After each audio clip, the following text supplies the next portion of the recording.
Na ndugu mpenzi mtazamaji popote pale ulipo, wewe shabiki shakiki wa runinga ya Kongoya yani KTV Kenya, karibu sana katika mazungumzo ya Gaya la Mlumbi. Na leo mkeka umetandikwa asubuhi mapema sana ili tukaweze kujadiliana mambo paruanja kuhusiana na mustakabali wa taifa, na siku zote ni vijana ambao wamejajaa humu katika studio zetu za runinga ya Kongoya.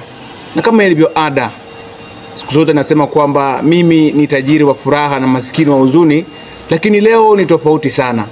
Nimefanyika kuwa tajiri wa huzuni na maskini vile vile wa furaha asubuhi ya leo, kwa sababu taifa bado tunaomboleza kifo cha Jagina, baba aliyekuwa Prime Minister, waziri mkuu wa nchi ya Kenya. Aliweza kutuacha mnamo tarehe 15 mwezi huu wa Oktoba mwaka 2025, na tumeweza kumlaza mahali pema kule nyumbani kwao Bondo siku ya jana Jumapili. Kwa hiyo mtazamaji wa runinga ya Kongoya, ungana nami ili tukaweze kujadiliana kuhusu mustakabali wa taifa, na vile vile tukisherehekea siku ya mashujaa. Na leo tutazungumza mambo paruanja, na tupo hapa katika runinga ya Kongoya tunakuletea mazungumzo haya kwa minajili ya Golf Hotel.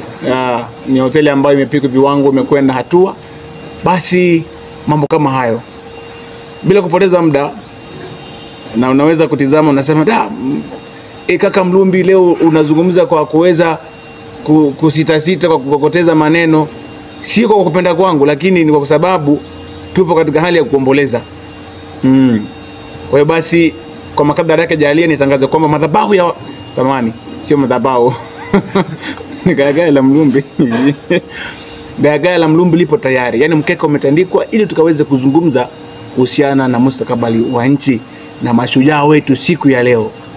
Karibu katika runinga ya Kongoya, karibu katika Gaya la Mlumbi. Na wewe mtazamaji, unaweza kuwa ni kwa mara ya kwanza unatutizama sisi.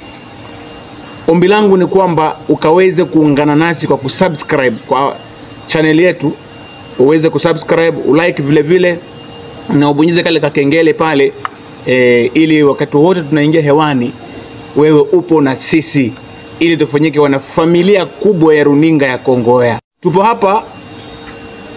Kitambo walisema kwamba uongozi wa vijana ni kesho, lakini vijana baada ya kuingia shuleni na kupata elimu wamegundua kwamba ulikuwa ni usemi wa wazee wa kuweza kuwanyanyasa. Sasa uongozi wa vijana ni sasa.